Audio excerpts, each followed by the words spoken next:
Hello and welcome to my YouTube channel English Speaking Asia, where I talk about all sorts of topics to help you gain a better understanding of how the Asian mind works. Today I would like to talk about education. Now, a typical stereotypical thing that people say about Asians is that they're smart and they study hard. And I think it has a lot to do with the way that education is structured in an Asian country. See, Asia is still very much into what's called streaming. Streaming means that when a student starts, for example, high school, right throughout their elementary or primary school years, they are being assessed and they have to sit for all these difficult exams in order to get into a good junior high school. And then once they get into junior high school, then they are separated into classes for the smart students, and then they are separated for students which are slower learning into another class. So naturally what happens is the class full of really smart, bright, hard working students get all the best resources, where the not so smart students, which are in the lower learning classes, gets what called a dumbed down curriculum. And the same thing happens when they go from junior high school to senior high school.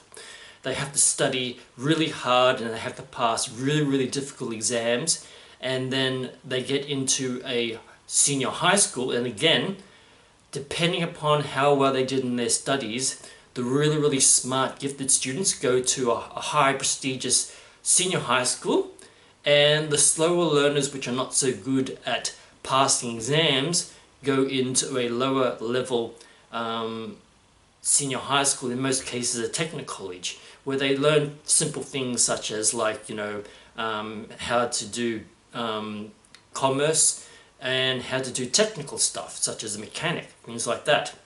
Whereas with those which go to a much prestigious senior high school, will probably learn subjects to help them go into university. Now again, when they're in senior high school, they study really hard in order to get to a good university. And in many cases, when they study hard to get into a good university, they could study any subject, for example, such as history or Latin language.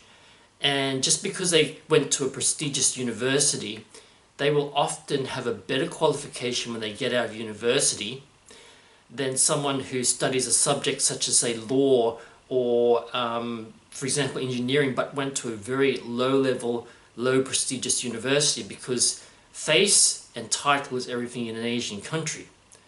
So when they bring these beliefs with them to a Western country, that's the reason why in most cases you get the impression that they're very hard studiers. But that's not always the case. See, in a Western country, like for example in my case Australia, it is now illegal to stream students. We have what's called mainstreaming, whereby regardless of your ability, your level of intelligence, everybody's goes to the same school, to the same class, and is on the same level playing field, to get rid of distinction in class and discrimination. But the thing is, because streaming is still legal in Asian countries, that's the reason why you have this problem whereby you've got the super smart that go to a certain class or a certain school, and the slower learners are usually discriminated against and have fewer resources because they're considered not so smart. And that's what you find when you go to an Asian country.